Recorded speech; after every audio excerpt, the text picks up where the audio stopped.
Bonjour à tous, au micro Sylvie Lidji qui a le plaisir de vous présenter le nouveau numéro des Chroniques pour la paix, émission bimensuelle parrainée par la Paix Maintenant et J-Call. Alors, dimanche dernier, Lionel Jospin est mort. Il avait 88 ans et une vie politique bien remplie. Il fut secrétaire général du Parti socialiste, le parti à la rose, de 1981 à 1988, durant les années Mitterrand, et puis Premier ministre de la cohabitation de juin 1997 à mai 2002, sous la présidence de Jacques Chirac. Il a quitté la vie politique en 2002, suite à la défaite au premier tour de l'élection présidentielle qui avait vu Jean-Marie Le Pen accéder au second tour. Il a ensuite rejoint le Conseil constitutionnel jusqu'en 2019. Pour en parler avec nous, quelqu'un qui l'a bien connu, qui fut son ami et qui fut chargé comme lui des relations internationales au sein du Parti socialiste dans les années 80 et surtout 90 et du suivi des grandes questions internationales, notamment celle du Moyen-Orient. Pierre Chapira, bonjour. Bonjour Sylvie. Merci d'avoir accepté notre invitation. Donc Pierre Chapira, vous étiez un ami personnel de Lionel Jospin. Quand l'avez-vous rencontré? À quelle occasion? Voilà, c'est tellement vieux, mais enfin je m'en souviens, parce que ça m'a marqué.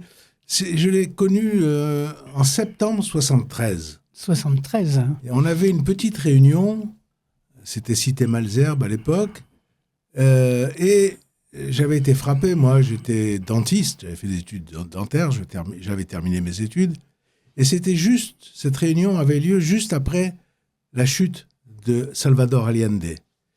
Et j'ai vu ce jeune homme, monsieur, qui fait une analyse de la situation politique au Chili, qui m'a tout à fait étonné. J'avais jamais entendu ça dans mes études, moi j'avais pas fait Sciences Po, j'avais pas fait... Et ce monsieur que je ne connaissais pas, plutôt jeune, il devait avoir 35 ans. On est partis ensemble, je l'ai raccompagné à son métro, j'étais en voiture, j'ai déposé à Port-Royal. Et ce monsieur, c'était Lionel Jospin, que j'ai découvert ce jour-là. Je ne savais pas qu'il était énarque, je ne savais rien de lui, mais j'avais été frappé par son analyse politique.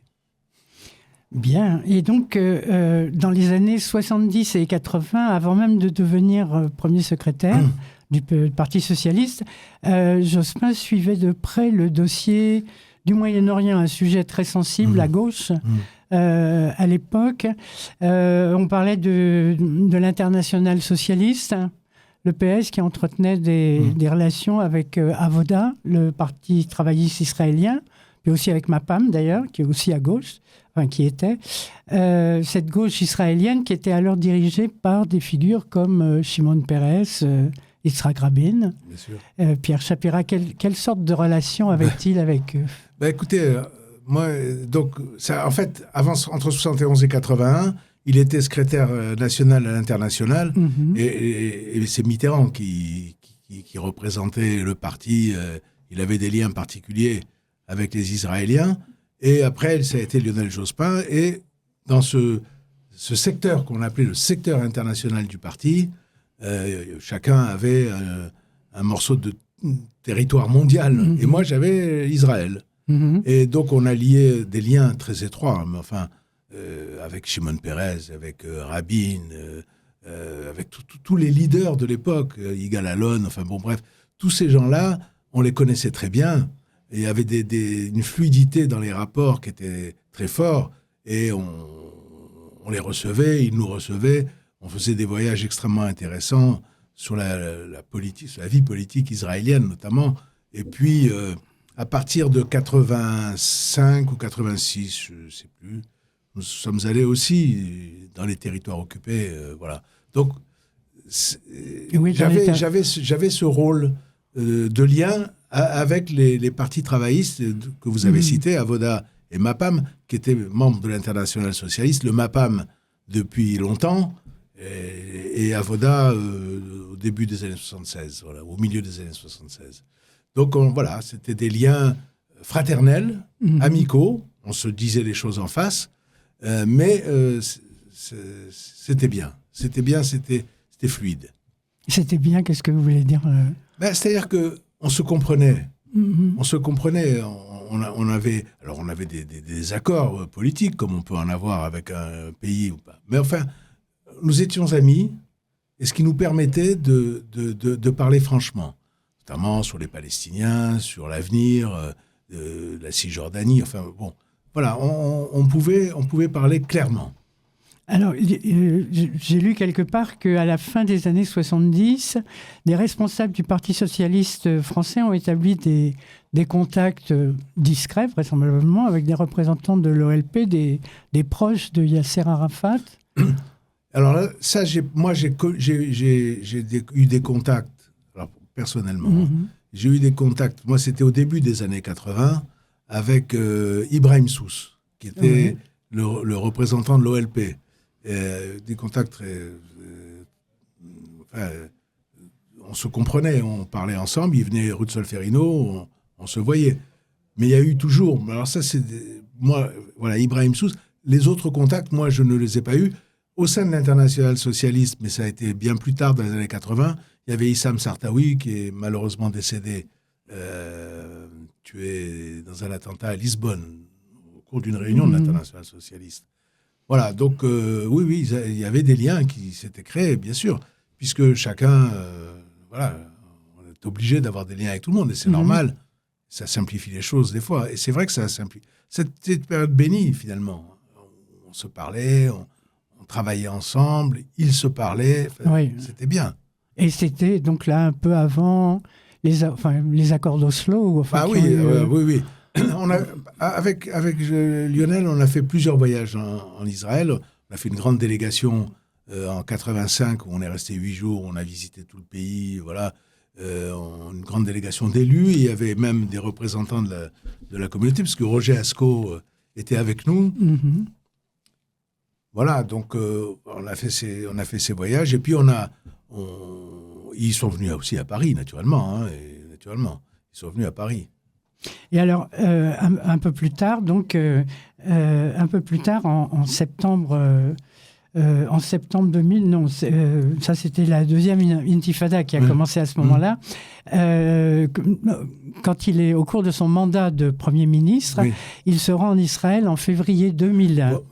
Et là, il a été à l'université de Birzeit et il s'est fait caillasser. Voilà, j'étais là. Ah, vous y étiez? Ah, j'étais là, oui. J'étais là. Alors, on a commencé le voyage en Israël. Hein. Bon, alors les diplomates organisent le voyage et tout ça. Et Jospin me demandait toujours mon avis, bien que je ne sois pas à son cabinet. Sur Israël, il me demandait toujours son avis. Et avec le responsable du monde arabe, du PS, qui était aussi dans qui Jospin avait confiance, tous les deux, nous avions déconseillé à Jospin d'aller à Birzeit parce que le Hamas avait gagné les élections. Et on lui disait non, c'est pas raisonnable, voilà. Bon, les diplômes, on peut y aller, il y a pas de souci. Bon, il fait une déclaration justifiée d'ailleurs en disant que le Hezbollah ce sont des terroristes. Bien, très bien, tout le monde, ça se passe bien.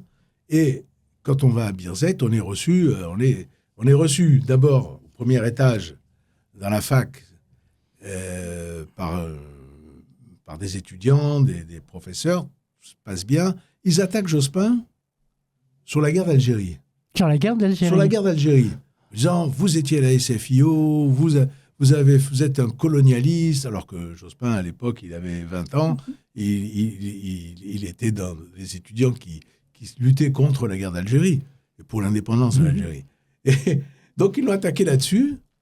Et puis, quand on est sorti, on a vu monter des gens, genre des femmes voilées, des gens. Et alors, les caillasses ont commencé à pleuvoir. Alors, la sécurité avait mis ce qu'on appelle les kevlars pour éviter à ce que Jospin prenne des cailloux. Moi, je me suis sauvé de mon côté. Je suis monté dans un... Enfin, ça a été la panique totale. Il est monté avec Nabil Shahad, qui était le Premier ministre palestinien. Et les gars... Moi, je le voyais, j'étais dans le bus. Je le voyais, il caillassait la voiture de Nabil Shahad et il montait sur la voiture et il sautait. Il sautait sur le toit de la voiture. Et puis, on est parti, on s'est sauvé, quoi. On s'est sauvé. Alors, on est allé à la Moukata parce qu'il avait reçu une pierre sur la tête, donc ils ont été désaffectés. Ton frère. Et après, on devait déjeuner avec Yasser Arafat à Gaza. Et donc, on y est allé. Et à la frontière Gaza, au checkpoint, je sais plus quoi. Oui, c'est ça, le checkpoint. Arafat était là, nous attendait. Il attendait Jospin pour s'excuser. Enfin bon, voilà. Et donc Arafat s'est excusé. Ah oui. Et Arafat s'est excusé à la frontière. Et il y a eu ce grand déjeuner qui s'est très bien passé. Il y avait des grandes tables. Il y avait Henri Aschenberg avec nous aussi. Et on était là. Et on a passé le déjeuner. Et puis on est rentré en France. Et alors, on n'est pas beaucoup à avoir pris l'avion de l'aéroport de Gaza. Ah oui. Il y avait un aéroport qui avait été construit après un petit aéroport. Ouais. Non, mais il y avait l'avion de la République française. Donc, hop, on est parti de Gaza. Mais ça a été une épreuve vraiment très, très dure de ce qui s'était passé à Birzeit. On aurait pu y crever, mais bon, voilà, ça s'est plutôt bien passé. Il y a eu des légers blessés, mais bon, sans gravité. Sans gravité. Sinon, j'ai sauté directement à cet événement qui a quand même beaucoup marqué. C'est marquant, ouais. Mais il y a eu un autre événement qui finalement est à mettre à l'honneur, si je puis dire, de Lionel Jospin. Là, on a commémoré il y a quelques mois, en novembre dernier, les 30 ans de l'assassinat d'Yitzhak Rabin. Et après, donc en 95, quand il était assassiné, peu de temps après, il a eu un enterrement international. Enfin, d'éminentes personnes sont venues. Ah ben oui, à la mort de Rabin, Lionel me téléphone et me dit on va à l'ambassade d'Israël à Paris. Alors on y a été, signé un registre, et le soir même, le dimanche, on a pris l'avion.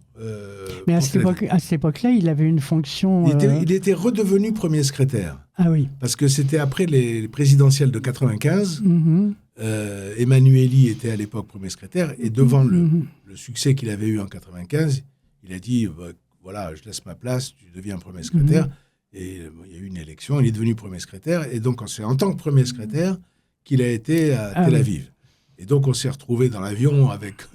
et Mauroy, et il y avait un fait très drôle, c'est Robert Hue, qui était avec nous dans l'avion et qui me répétait sans arrêt, tu te rends compte du Parti communiste. Du parti, oui, qui était à l'époque secrétaire général du Parti communiste. Il me dit, tu te rends compte, un dirigeant du Parti communiste qui va en Israël, c'est énorme. Il répétait ça sans arrêt. Et puis on s'est retrouvés à Tel Aviv, à Jérusalem, pardon, et il y avait eu un grand... une espèce de lunch avant l'enterrement, avant la cérémonie au cimetière, à la présidence, dans les jardins, il faisait beau.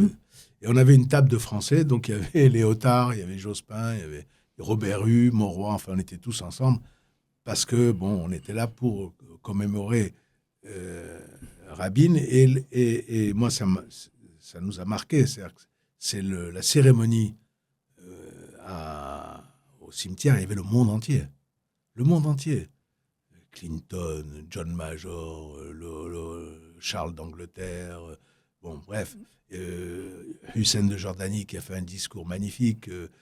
Moubarak était là. Les Qataris étaient là. Enfin, c'était incroyable. On commémorait. C'était l'enterrement de Rabin, mais on avait l'impression que c'était une grande réunion de paix. Bon, je pensais que ça y est, tout le monde est...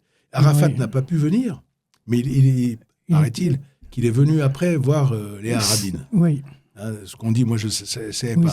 Mais voilà, donc c'était formidable ce moment. Très honnêtement, moi j'ai cru qu'on était là, qu'on allait faire la paix, que tout le monde allait s'entendre. Et puis hélas, voilà, alors, je ne voudrais pas terminer sur cette motrice. Est-ce que vous avez quelque chose d'encourageant au moins à nous dire pour conclure? D'encourageant, quand on voit ce qui se passe en ce moment dans la région, on peut être inquiet. C'est une guerre terrible qui se passe au Liban, en Iran, en Israël encore. Aujourd'hui, ils se sont fait bombarder à Tel Aviv. Ouais. Donc, j'espère que la raison l'emportera et que ça va cesser rapidement. Mais, très honnêtement, j'en doute pour l'instant. Bon, ben sur ces paroles, je ne peux que vous remercier. Merci, Sylvie. Merci, au revoir.